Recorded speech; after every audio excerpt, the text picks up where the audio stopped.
All right, guys, happy Wednesday, January 15th, coming to you. Super grateful for, first off, all of your guys' messages. If you guys do or do not know, I want to share this with you because it's obviously part of what I am going through right now. Not last night, but the night before, my wife, or the day before, my wife was experiencing some pain in her right leg, and she was at work, and she's like, the pain's really bad, it's hard for me to stand, and all these things. And so she's doing some research, and she's like, I don't know, maybe it's a blood clot. And I was like, we don't throw that around. Like, if you think that it's a blood clot, then you need to leave work now and go to the emergency room, because I know that a blood clot can travel, right? Can travel to other places of the body. So she came home, showered, changed, went to the emergency room. She thought that she was just gonna be in and out. Maybe it was just something superficial. Well, they found a blood clot in her right leg and then admitted her into the hospital. Well, I came straight from San Diego, hopped off the flight, and then drove to the hospital. I thought she was just gonna be home by then, but they were keeping her. So I get in there, and she's in the emergency room, and the nurse comes in really quick, nurse practitioner, and she starts putting these sticky things on her chest and on her stomach. And the doctor didn't even tell my wife. She's like, you have a pulmonary embolism. My wife's like, what's that? They're like, the blood clots are now in your chest and can impact your lungs and heart and all these things. So we have to make sure to get you on this heparin, which is like a blood thinner to make sure that the blood doesn't clot. And so the doctor didn't even tell her that. And I just walked in, and my wife's like, what? And like, she's all freaked out, she's panicking. So I'm like, it's okay. So we're there. We stayed all night and came home, slept for 2 hours, took the baby to school, and then went back, and then just was there all day yesterday. Came home last night to sleep, but they moved her to a room this morning. So she is in her own room at Kaiser. It's like more of a slot than it is a room, but she's doing okay. They're gonna keep her there for today, tomorrow maybe, and just monitor and make sure that those clots are dissipating. But it made me really reflect, you guys. Like, this is my wife, this is really close to home, and we live a pretty healthy lifestyle, but you never know what's going to happen. And the doctors are saying that maybe that came from the birth control. You never know. And so it's just like, when I talk about health, you guys, when I talk about fitness, when I talk about exercise, when I talk about what's going into our body, when I talk about eating healthy, like, I'm not just saying that to fucking rah-rah you and like to hype you up about, oh, get your ass in the fucking gym. Like, damn, Elias is always honest. Know why I say this? Because I fucking care so much about you. To ride your ass is enough to get your ass to move. I care that much about you. And I care enough about myself to keep myself consistent. And so our lifestyle may look a little bit different when my wife comes home, like the eating habits, the things that we're doing, like not missing any days. I know you're tired, babe, but we need to go out there and walk. And so I just want to say thank you for you guys for reaching out, for sending me all the messages, like, whether it's prayer, whether it's positive energy, whether it's good vibration, I don't care what it is. I just want to let you know that it's received. It's received, it is needed, and I appreciate it. And so you guys, it's just been tough the last couple days, but I knew I had to be here. I knew I wanted to be here. So we're gonna go full tilt for our hour, and then I'm gonna do a couple meetings and head right back to the hospital and just sit there. And I don't care if she's in and out of consciousness.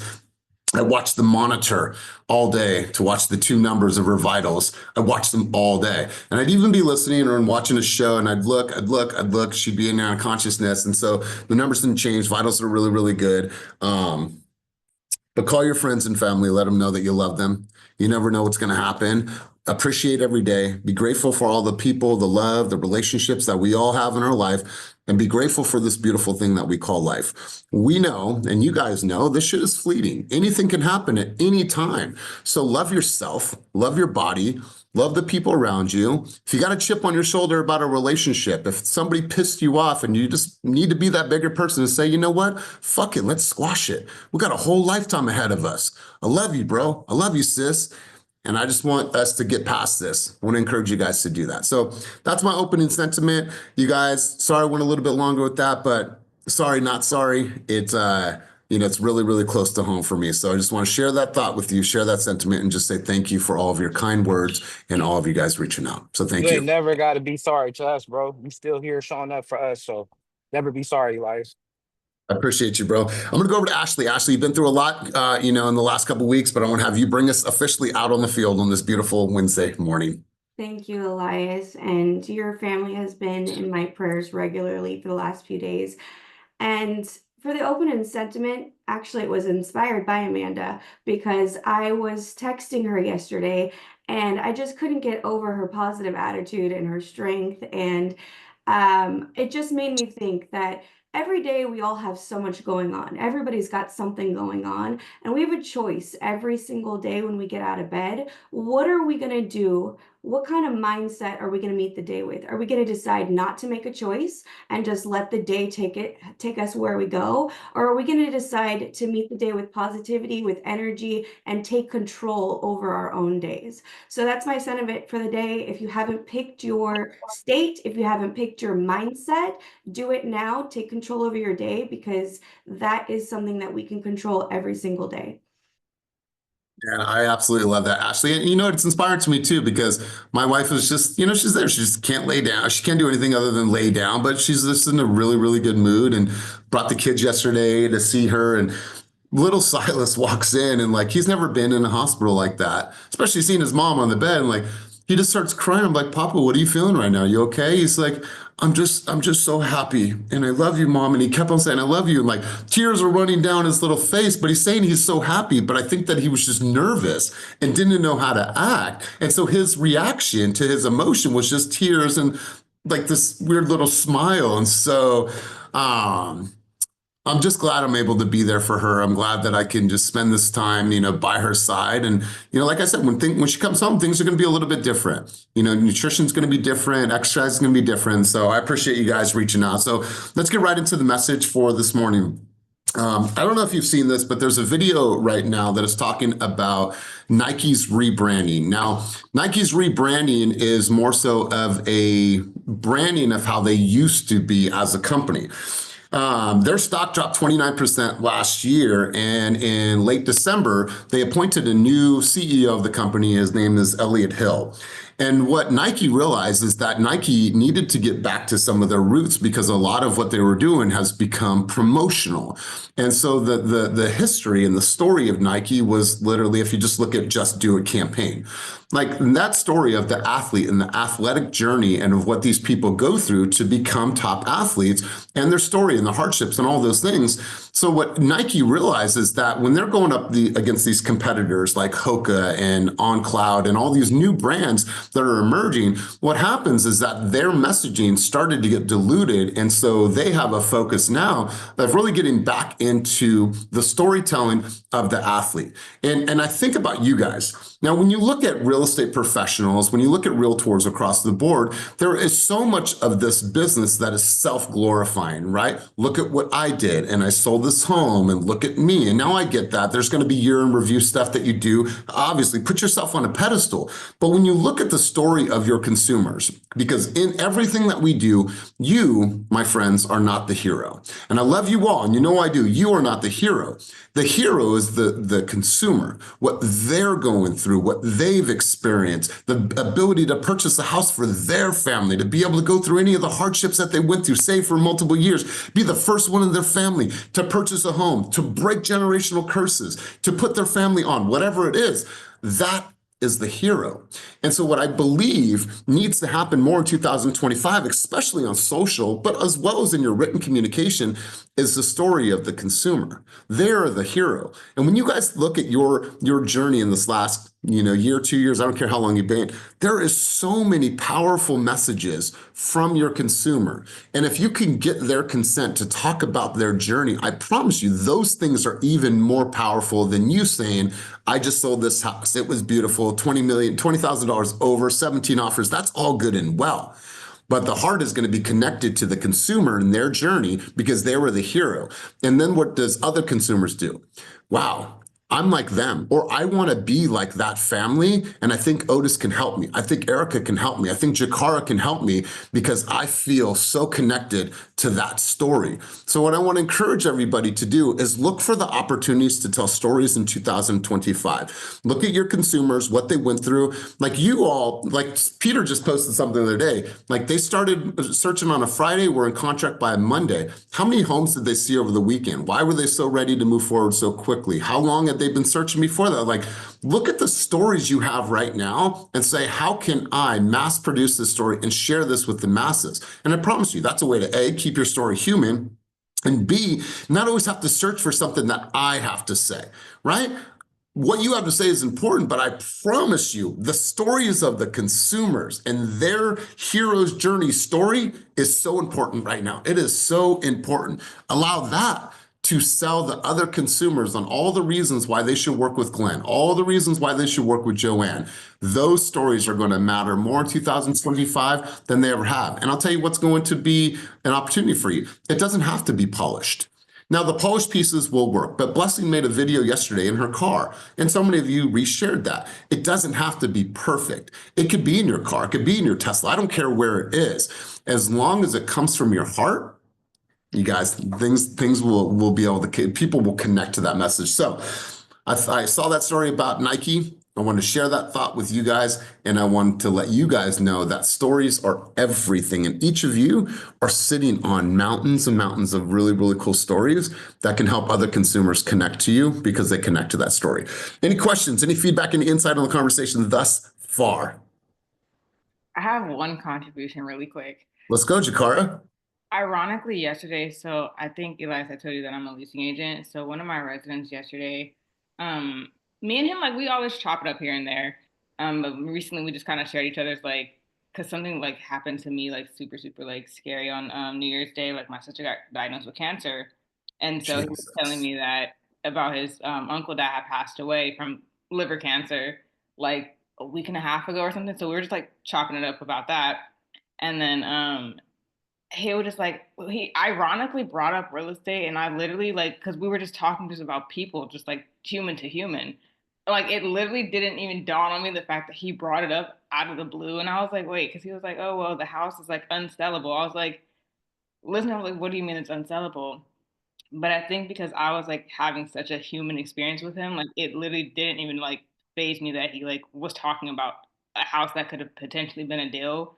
But I don't know. I just feel like I was having such a human to human experience, and like just thinking of like his story and like his journey and just in general. So just like kind of touching base on like hearing about like the consumer story is like super, super essential at this point too. So I definitely understand. Yeah, and let's pause for a second. Let's send your sister love, light, healing energy. It's crazy. Every single one of us is going through something in our own way. And it's really powerful to be able to lean into a community like this and, get love, get light, give positive words. Like, so you have all of us, you have your immediate family, but if you ever need anything, Jakara, feel free to reach out, and I appreciate you sharing and opening up. Let's go to Christina. Christina, really good to see you. I see that you're inside right now. I know it's cold.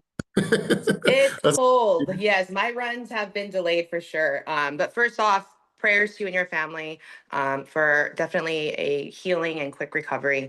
One thing with sharing stories, and I have a hard time doing this, like from the lending side, we'll start off with the client from credit repair to what they thought was nothing was going to happen to then closing escrow. But so I always tell myself like, oh my God, this is going to be a great, reel. And then I have a hard time trying to consolidate it into something where I'm not going to lose the consumer. So I think that's like, and then I end up procrastinating on it. And then I'm like, oh, okay, like I need to do this reel. I need to do this reel. And then I end up not doing it, or I'll put a story up and I kind of like will bullet point. So I wanted to kind of get like your feedback too. What, or like everybody's feedback. Would you guys say, like, when you're watching an information like that from a lender too, do you find it like, will you stay watching that 60-second video from the story, or do you get lost in the middle? And would you rather see a story where just kind of said, okay, credit report, FICO started at this is what we did. You know what I mean? To like keep that engagement. Because I think for myself, I always get nervous that I'm going to lose engagement, because I lose engagement sometimes even from other people. And I'll like, okay, skip, this is taking too long. I mean, this is your audience. And so, shout out to you for even asking that, because this is your consumer base, right? And the realtors are your consumers. Yeah. What do you guys think? Do you guys want to see it on a reel? Do you think it's best served as a story? Take yourself off of mute. You guys are her audience. I want to hear directly from you guys. I think a reel would be great, Christina. I think you should do it. Credit repair and just credit in general is very important into Yeah. homeownership, and a lot of people need to know. Do it. Okay. I, Do I, it. I, Do it. yeah, so do it. I Yeah, think, do it. Christina, talking about the challenges that consumers face, like this consumer, the Andersons, didn't think that it was possible. They weren't able to do this. We were able to do this creative. We were able to get them this house. They're moving into this community. So if you feel that you have challenges and just wanted to talk through your challenges, we'd love to talk with you, and maybe we can create an Anderson story for you. Ooh, I like that. I like that. Okay, thanks, guys. So it's almost like a series like this. It's like be a Brandy ... and Brandy tells her story. So it's like be the Andersons, right? What does that actually mean? Well, I'm gonna fucking tune in to see who the Parkers are, who the Olsons are, who the Lou's are. So it's like you get people engaged in almost like this series of be in the consumer's name ... I don't know. I would watch that. I would watch that in a heartbeat. I like that. I like that. Thank you, guys. Brandy, let's go to you. Thank you for your question and contribution. Brandy, you had your hand up. Let's go to you. Okay. And Brandy, hold on. Do you got my glasses on? Those are dope. You like that? I do. I'm an aviator fan. Let's go. Really quick for Christina, I would say do both. Do stories and reels. Do the story as your little hook. Here's a little tidbit. We all like to be breadcrumb. Let's just face it. We all like little appetizers. Feed the appetizer and then hit them with that reel with the main course that shares the whole story. So it's kind of like hook, line, and sink kind of thing. And then second to the storytelling, what I've learned is we all have a story, right? And we all like to tell our stories. However, us as agents, we also play that like little role of being a therapist. And sometimes we have to learn to shut our mouth and listen and let the consumer tell their story. And then guess what?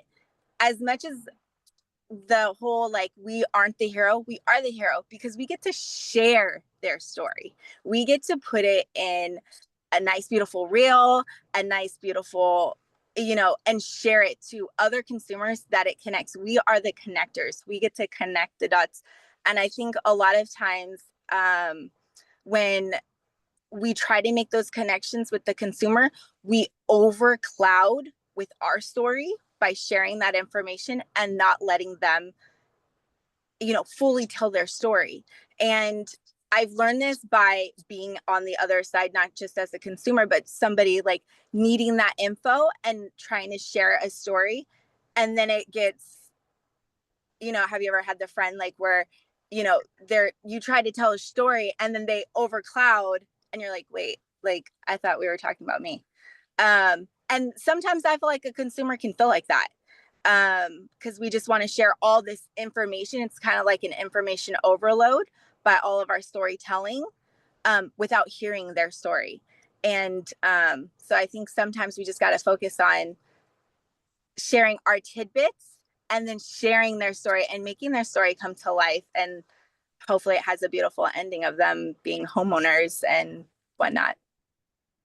Yeah, and, I love this vantage point, and let's not get it twisted. You guys are all heroes in my book, but what is seen more what is seen less is the hero's journey of the consumer. And my point of this conversation is to make sure that we are edifying them as much as we edify ourselves and our self-accomplishments, right? And I think that there's so many beautiful stories that other consumers can connect with, right? And some of the language that we use is our language in the real estate game. But when we talk about the consumer and who they are and their personal journey, their two kids in the cul-de-sac and being able to have security, being able to build wealth for their family, that is something that connects, I promise you. Let's go to Ashley. You had your hand up really quick and then it went down. Let's go. The book I'm reading, or I just finished, The Emotional Intelligence Habits, it talks about how when people talk about their own story, there's actually a chemical reaction in their brain that releases something like dopamine that makes them have a positive experience. So chemically, when you let your client talk about themselves more, you are making them like you more. Yeah, that's why we do this here. So I want you guys to feel even better about yourselves and your journey in real estate. Tell me about your story. All right, you guys, I had a little bit of homework for you guys last week, and I want to go full circle on this since it's Wednesday. We talk about Wednesday. Wednesday, we talk about the market, and I do want to throw a quick disclaimer out there. From time to time throughout this call, I may look at my phone. Not my normal practice. However, I want to make sure I'm not missing any messages from my wife. So if I do look away, it's not that I'm not engaged. It's I want to make sure that I don't miss an important message, such as we can't have any visitors at where she's at now and no kids under the age of 12. So I'm sure she's going through it right now. I'll call her after our call today. But I had a little bit of homework for you guys, and I want to make sure that we do this as a group activity today, and I want to hear from you guys. As we said, this is the time where we grab our popcorn. We listen listen to other people and listen how they're going to share this information. So what I ask you guys to do, and you guys can do this on the fly, and hopefully you already have some of this information, is that you want to serve, whether it is Sonoma County, Solano County, Alameda County, whether it's a particular city, whether it's Sacramento, I don't care where it is. But what I want you to do is talk to me about what the average annual appreciation was last year for homes in that said area. And pick a price point, pick a square footage, right? I don't need to know the entire gamut from 300,000 to 2 million, but pick a price point. Let's say 700 and 900,000. I want you to tell me if you're having a conversation with a consumer that's thinking about purchasing, concerned about interest rates, but like, you know what? I had a similar conversation with my client, the Andersons, and last year alone, average annual appreciation in Danville was X amount for homes that were listed between 700 and whatever the number is. Also, I want you guys to tell me right now how many active listings are in your said market, how many price reductions over the past couple of weeks, what's your average days on the market, and what's your average days over, sales price over, what's your average sales price versus your average starting price. And so I want you guys to take yourself off of mute. And you're going to do a quick update on this, and I want you guys to share with me and do a quick message to market because your consumers are asking. It's January 15th. People want to know what's going on with the market. I have a hand raised. If you look at your databases right now, people are looking at homes. It's the start of the year. People are coming out of the woodworks. And so I want to hear from you guys how you're having these conversations with your consumers. I need a minimum of 5 people to get involved in this conversation. Now, I won't go any further, and I'll sit here weirdly and awkwardly until I get 5 hands up to talk about the current state of the market and the market that you choose and desire to serve. So who wants to hit me first with a hand up? Oh, am I freezing? Fuck. No. Oh, someone said it's freezing. Listen, even if I'm frozen, I need you guys to take over right now. Somebody raise their hand, get involved in this conversation. Talk to me about the market. Am I frozen, or are you guys just nobody's raising their hand? Okay, I'm outside, but basically what's going on out here, at least in Stockton, because right now I have a client who's back and forth from like Sassoon to Stockton. Homes are going up. People would think like, oh, this Stockton is so ghetto because it's Stockton. Stockton is cleaning up. Okay, now I can defend Stockton now that I'm in the Central Valley and I like pretty much live there. It's coming up now in Stockton. Before, like last year and basically 2 years ago, I was able to find my clients homes for like 300,000, big old lots, nice homes, because now I look at them now and I'm like, holy shit, they're worth like almost 500,000 now. So if you guys are looking for people, if you guys have clients in the Bay Area that are looking in the Central Valley and they're so terrified of Stockton's not that bad. Go and check it out. I don't think the neighborhoods are terrible, but the prices are going up. And obviously interest rates right now are kind of high, but you are looking at least 450 to get a decent house. That's not like a fixer versus 300,000 like last year. All right, sorry, I cut out for a second. So Mandy, last year in the Stockton area, what do you believe, or can you give us an accurate depiction of what your annual average appreciation was for a single family residence that's listed between, I don't know, let's say 500, 700,000. What was your annual appreciation last year? If I bought a house in 2023, what was my average appreciation in 2024? I can tell you from the two clients that we've been monitoring right now, because they're actually from the Bay and live in the Bay and just decided to rent their homes out. One of them has $80,000 in equity and she bought 2 years ago. And the Wow. other one is close to 100,000 because he got lucky with this one. It was 299, 2 bedroom, 1 bath. His dad added another bathroom and another bedroom. The detached garage is a studio, so each of them have their own driveway and their own backyard. That one's close to the 500s. That one's more in the country club area, so that area is kind of up there. It's a nice area. I love this. I love this. Really great contributions to Mandy coming from her backyard. Let's go really quick. Christina, you got a contribution in the chat. Talk about that. And then I'm going to go to Anthu and then Dominique and you guys, somebody else. Even if you don't have a really, really good one or you think you don't have a good message to market, throw your hand up because the consumer's going to ask you. And I'd rather you practice here than out there. Let's go, Christina Nunez. Hey guys, so one thing, Samandy, that as these properties are appreciating, they can also, maybe their rate is higher now if they were to try to refinance, but you can reach out to that client and let them know, hey, contact the loan company and ask them if you can possibly have your PMI removed, the mortgage insurance.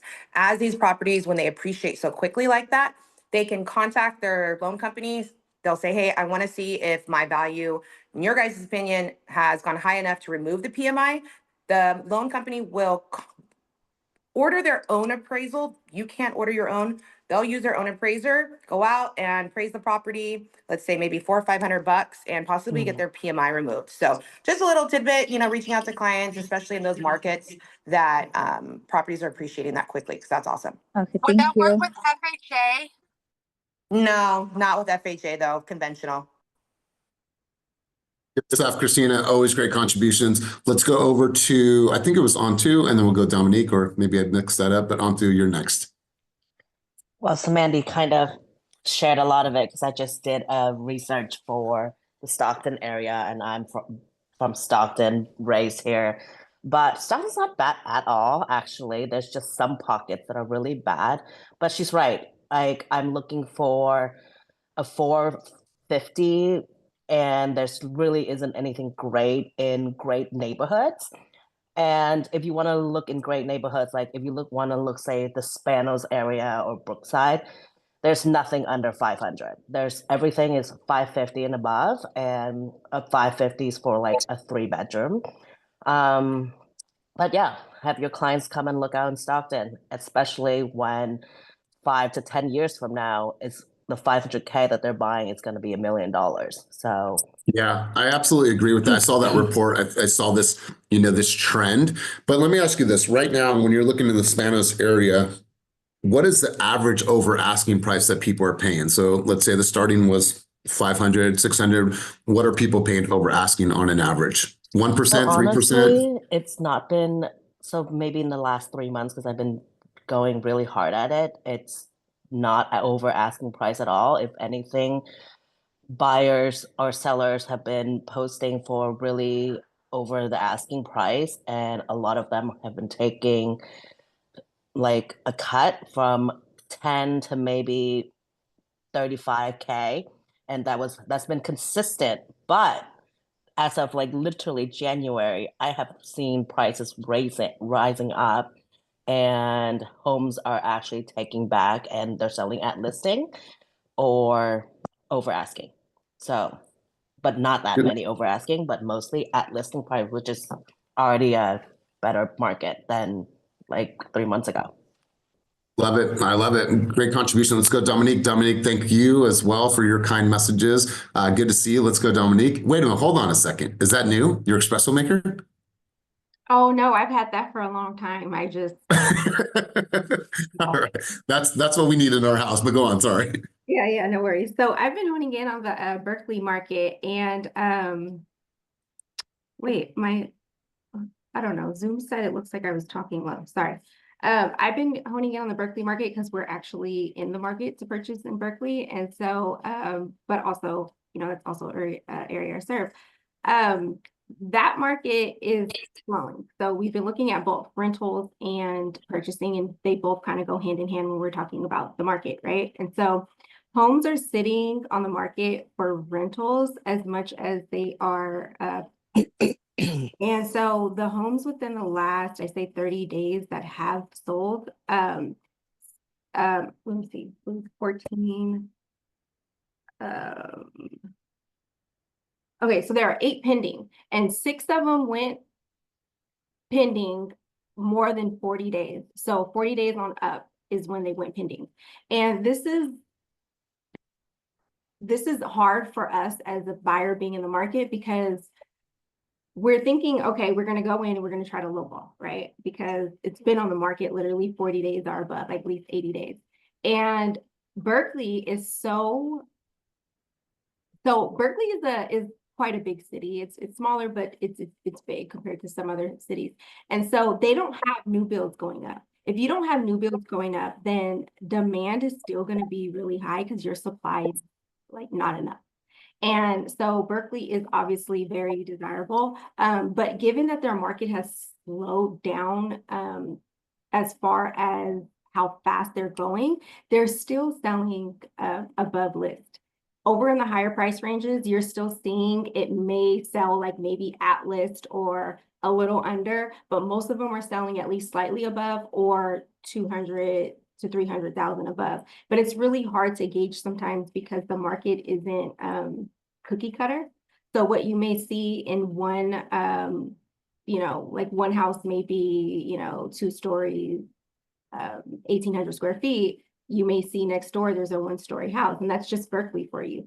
So gauging this market has been really hard for Berkeley, in my opinion, because even though the homes are sitting, it's still pushing the way that it was pushing, like I say back in 2 years, 3 years. the beginning of last year. And so it's just a really hard market to gauge. And even I've been doing so much research on it within the past month. We got pre-approved with Christina. And it's a really hard market. Like, when you think you're going to go and get it. So we actually put in an offer for a fixer. And we didn't get it because they don't want that price. Somebody came in 2 weeks after us and swooped it up. They came in above. So all that to say that Berkeley market is sitting longer, but it's still pushing, it's still moving. So telling your clients they still have to be aggressive, even though it shows it's been sitting on the market for 65 days, it means absolutely nothing because these sellers aren't backing down. They know supply is very low. They know demand is high. They know they have great schools. They know they have UC Berkeley. And those are all reasons that obviously Berkeley will always be a desirable place. Plus the food, plus the culture, plus the proximity to everything. The food scene is incredible there. So, all right, cool. Well, congratulations to you and to your hubby on building your portfolio. So excited for you and for your family. Let's go over to Glenn. Really great contribution, Dominique. Good to see you. Let's go to Glenn, then we'll go to Liz and then Kelly, and then we'll get to Brianna and Dee. Good morning. Big love to you and your family, and to everyone and their families out there. I picked Livermore. That's where I live, and that's where I spend a lot of my time.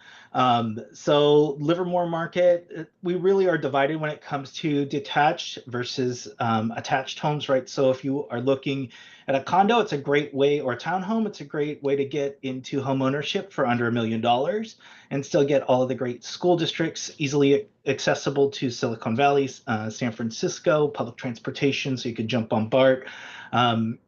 Detached homes appreciation over the last year is about 1%. When you're looking at condos, when you're looking at detached homes, it's about 8%. So depending on which way you go, really does make a difference as far as your investment. So if you're sitting and waiting for those interest rates to come down, you get into a detached home today, it's going to beat out whatever happens with interest rates. So it's better to make the move now. On average, we've got about 65 homes on the market today. We saw 24 homes come in pending in just the last week, and 7 are sold, with only 15 new homes coming in. So they are going faster than they are coming onto the market. So that's not wow. I absolutely love this update, Glenn, because think about yourself right now with a consumer that's on the fence, like an 8% overall appreciation on $1 million home. What other type of investment can they make that's going to give them that type of return? Like basic economics says, wow, this is a great opportunity for me and my family. Now, some markets are not as extreme as an 8%, but shit, even if it's 2%, a point and a half, it's still a great opportunity. So Glenn, really, really good stuff. I love it. I think that Livermore is kind of like that hub. Like, well, I don't want to go all the way over the mountain, but I still want to be closer, but I don't want to be too hustle and bustle. Like if we were to move somewhere outside of River Islands, my wife wants to move to Livermore. That's where she wants to move. So really good stuff, I Glenn. love Let's go over to Liz and we'll go to Kelly. It's great, right? I absolutely love it. What a great community. So Liz, let's go over to you. Liz, once again, thank you for your kind words as well. And thanks for reaching out, but let's turn the mic over to you. Yeah, so I have Oakland, and Oakland is a little bit of a different market. It kind of is all over the place, but currently we're looking at 67% of homes are single family homes are still going for over asking, but the market is actually down year over year. So we're looking at anywhere between 0.5% to 7% down year over year. I think a lot of it has to do with the fact that when people bought during the pandemic stages, they did pay over asking quite a bit. And so now if homes are going over asking, they used to go 20-30% over asking. Now they're only going about 10 to 14% over asking. Then Let me make sure I wrap my head around the numbers. When you're saying it's down, are you saying that sales year over year are down, but the prices have gone up? And tell me a little bit about that. the prices are coming down. Okay. Yeah. And currently there's 645 active listings. That's a mix of single family homes, condos, and townhomes. Condos actually are going a little bit over, year over year. I think it's about 4% for condos. And then, townhomes are going 5% over, appreciating. Let me get my words right here. And so while it's, in my opinion, it's still a great time to buy a single family home. I think long-term wise, that's like the best investment that you could make, and get it while it's still, on a down run, because eventually that's going to shoot back up again. Beautiful. Well said. I love it. And where are you? What is your best source of information for you as you're compiling data about the market? What do you use? Oh, well, let's see. I get a market update from Zillow. I don't always rely on them. I get a market update from Redfin, but I also go on other agents' profiles and see Yeah. what they're doing. Compass sends their agents like, oh, here's like a screenshot of a market update. It's also on their website, I believe. So For sure. a lot of times I go on there. Love it. Love it. Absolutely love it. I mean, you guys can. We've done this before, but it's important to do. Just drop your resource guides down below, whether you're using the MLS, whether you're using the Bay East Association of Realtors, archive data year over year, attached and detached. Put all that information down below because that serves as a resource hub for us. Now, I'm going to pause really quick. I'm going to go to Ophelia. Ophelia, what we're going to ask you to do right now, Ophi, if you can take yourself off of mute. Can you give us one pull-up, please, on the thing? Pull up. You got your bar over there. Can you do one for us? That's my son's pull up. Hit us with one. You want to see me just dangle? All right, sorry. Next time. I'm going to hold you to this, but let's go over to Kelly. Let's go over to Kelly Hilker. Then we'll go Brianna, and then we'll go to, I think it was Deep Bledsoe. But Ophelia, feel free to give it a try while we're on. Let's go Kelly Hilker. All right, so I am in the Antioch market, and we have 257 active listings, 74 pending listings with a median price of 609, and 58% of those are over asking price. With the median 19 days on market, I really started to see an uptick in the market. I am in this actual neighborhood, and I was able to sell my neighbor's house. They wanted to move quick. The mom had a stroke, and so I'm like, boom, I got you. Put it on the market, staged it. Within 3 days, we were able to sell it over asking price, no contingencies. So I do believe within the Antioch market that we are definitely in a seller's market, and things are looking good. Wow, really, really good. You said 58 of the homes that sold were sold over asking price. Is that correct? Did I hear that number correctly? 58.7. Mm-hmm. Wow. And how are you compiling your data? Through various sites. I use Genie, which is a recent one that I learned, and then just different apps I use. Wonderful. CMAs and what have you. Yeah, I love this, you guys. And I would encourage you to lean into ChatGPT and tell them exactly what you're looking for. Say, hey, I need a annual report year over year of appreciation, days on the market, and they'll pull from all these different sources, and then, compare that information to the things that you're doing, MLS and local resources, but leverage ChatGPT, and I promise you can get some really good stats that you can speak intelligently to with your consumer. Kelly, love your contribution. Thank you. Let's go over to Brianna Tejeda, and then we'll go over to Dee Bledsoe. Hello. So Hello. the Stockton market for fixers, I was just in it, and it is crazy, and they're definitely going over what they're listed at because they're part of the only affordable housing that is left. So that 300 range, they're all fixers, but they are definitely a fight. So Yeah, I'm sure that there's a fight, and when we're talking about over, let's say it's listed at 300,000, what are you seeing on an average sold price over asking? So we went in on one. It was a fixer. It was special. I didn't think it was gonna become a fight, and we went in at, it was listed at 299. We went in at 310. We lost it. It went at 340. Wow. Wow. It had been appraised at 360. So I was kind of surprised. Wow. I want to encourage you, Brandy, and some of the other people out here in this area, like start doing series on some of the new builds out here. Do a series on River Islands, do a series on Manteca new builds, do a series in Stockton. There's so many opportunities for us out here. Obviously sell the $300,000, $400,000 homes, but like I cannot even believe that there's houses on the lake here now for 1.3, 1.4. Like Lathrop, what used to be a truck stop town, So I think there's some huge opportunities, but really good stuff. Appreciate your contribution. Let's go over to Dee Bledsoe. Dee Bledsoe, I know you are in the gym, but you have an opportunity to share your contribution. Yeah, no, I was piggybacking off of what Dominique was alluding to about the East Bay here. In Alameda, a lot of places in Oakland, not the whole city of Oakland, but a lot of Oakland and definitely Berkeley. Sellers are willing to let homes sit on the market for an extended amount of days in efforts to achieve that list price that they had in mind. So even if they're listed at 900, they still might be expecting 1.1, but they're willing to hold out in a lot of circumstances here until they get their number. But I am finding that the longer they sit, there is some room for negotiation. Just had that circumstance a couple weeks ago with the client that closed in Oakland.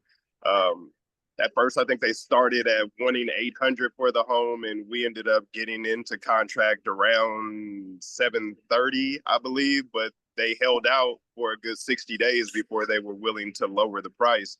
So yeah, again, with that, it's a little hard to decide because you want to tell clients the longer a home sits, the more opportunity you have to negotiate under asking, but that doesn't always apply here. Again, these people are stuck to a higher sales price, and in a lot of predicaments is because they bought high a few years ago. Like they literally cannot take that much of a haircut on selling their home.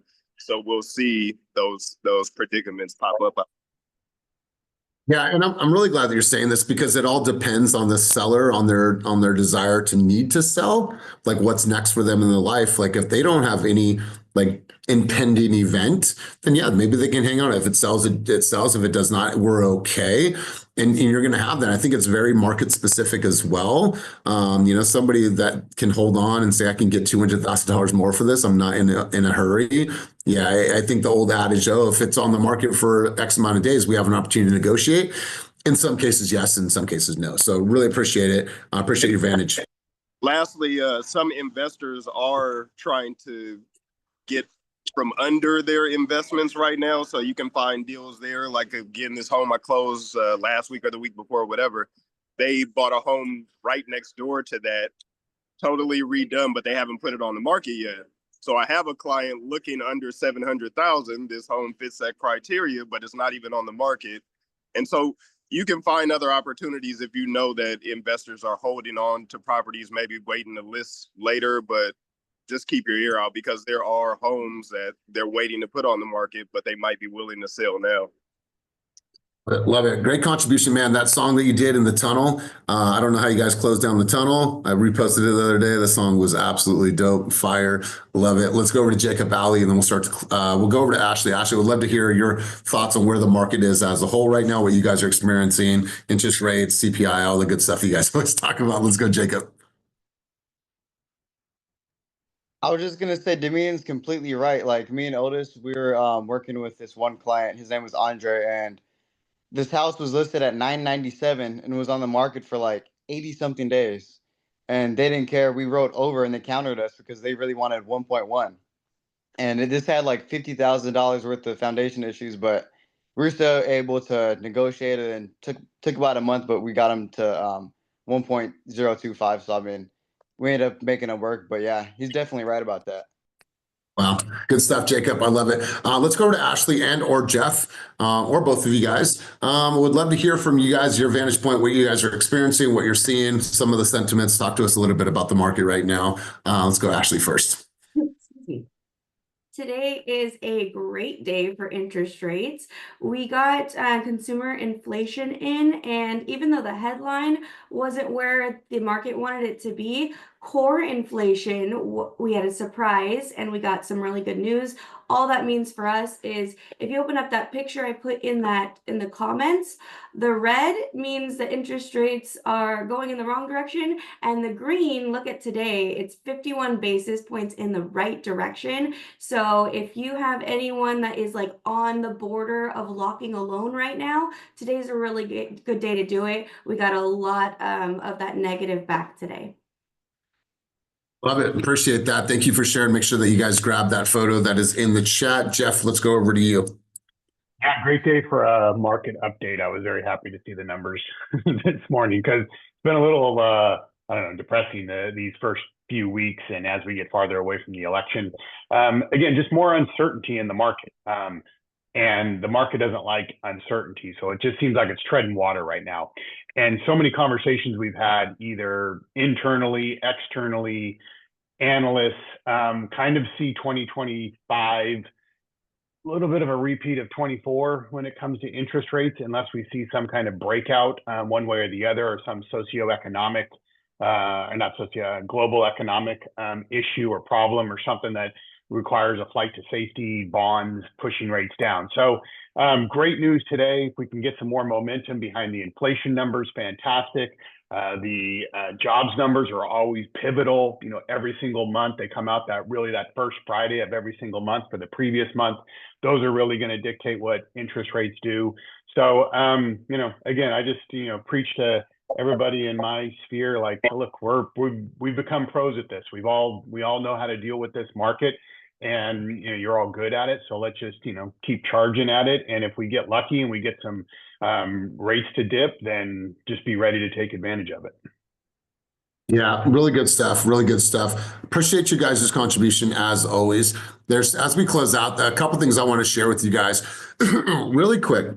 Here's what I see is really working on social media right now. And I'm just going to pull up Cortez's because he was on my mind. I want to go over to this. There's a couple things that are going to work for you right now. And let's see, I asked ChatGPT, why did people move to Vallejo? This one was a record store. This one here looks like it is Senorita Bread, but I could be wrong. But here's the point. Community shares about new things that are happening in your community, those are working. Whether it's a green screen, hey guys, this new brewery, this new restaurant, this new place, this new record shop, this new coffee shop, it's coming to town, it's open from these hours, they feature this, they have bands on Tuesday. Like those types of videos are really, really working right now. Also, newsjacking. You've heard me say this again, and I'll say it again.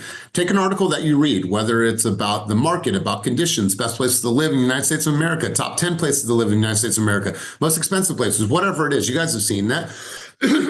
Use that as a green screen and just talk about it. Hey guys, saw this report today, or I saw this article today, and I'm gonna give you my thoughts and my intel on this, or my dialogue from this, or share my energy. Those types of videos are really trending right now. It doesn't have to be perfect. It's not your own words or your own writing. You're just putting your own spin on it. So you guys, those things are really, really working right now. Wherever you are, no matter what market you serve, there's something happening in your community that you can go and talk about. And there's something in the news right now from a real estate standpoint that you guys can talk about. Share as a green screen. Take a look at Peter Lee's recent videos. Those are trending right now. I promise you, if you start to mix those into your weekly flow, give you something different to talk about, different imagery, those things always do really well. Let's go to Cortez. You have your hand up, and then we'll start to come full circle in the conversation. So I want to just say that from those community, I really focus on like Solano County and Vallejo things. I'm not really trying to be popular everywhere. I literally just came across something from these Vallejo posts, Solano Community Inc. So somebody referred me, a past client. She started working there and she saw the buyer seminars, the home buyer seminars that they have. So this is a government funded type thing, and they do it every weekend. They do it every Saturday. So basically, I'm going to be the one doing this from now on. Is working with this county thing. They promote it, they market it, they do everything for it. I'm gonna be doing the buyer seminar every Saturday. I'm gonna be on there digitally, so that I'm gonna be doing the seminar like on camera, and what else is it? It's something else, but they're gonna do all the marketing and advertising for me. So it's gonna be another platform for me, and I'm super excited about it. And I already had one buyer consultation from it already. So it's literally from those community posts. You guys, I'm telling you, when I say that it works, it works. Look at the Dave and Buster's video. I think Damian did one. Peter Lee did one. Peter Lee had 105 shares within 2 hours from that one video. Think about what's going on in your areas. For example, here in River Islands, we're getting the Redwood Cafe. Now, if you live in the Central Valley, there's not too much great food out here, but in Modesto, there's an amazing place to hang out, get food, and have drinks. It's called the Redwood Cafe. Well, they're moving that here to River Islands. They're actually moving the entire building and bringing it here. High school's about to open here. Brand new community, senior living just opened. So you guys, take advantage. Find out what's going on in your community, newsjack that information to be a commentator of what's happening around you. And I promise you, things like that will get you more visibility. And then tag those communities, tag those restaurants, tag those local people. Those things will help you to get even more visibility in the market. Now, as we're talking about visibility, obviously there's some big things happening on social media today. And the biggest thing that's happening on social media today is TikTok. Now, I'm not much of a TikToker. I really don't give a shit either way. However, if you're somebody that has posted a bunch on TikTok and has seen tremendous growth from TikTok, my hope is that you have, by this point, formulated some type of exit strategy, how to take those people from TikTok and move them into your Instagram or wherever else. So if TikTok goes away and you've invested time, effort, and energy into that platform, what happens next if it goes away? So I want to encourage you guys to always have a way to move people off of the platforms. Same goes for Instagram. If you guys are having communication, wonderful hand raises, those people need to go from your DMs to CRMs, and you need to have a place where those are filed outside of the platform. Newsletters, CRM, home update reports, valuation reports, all these things. So think about, well, what if these platforms went away?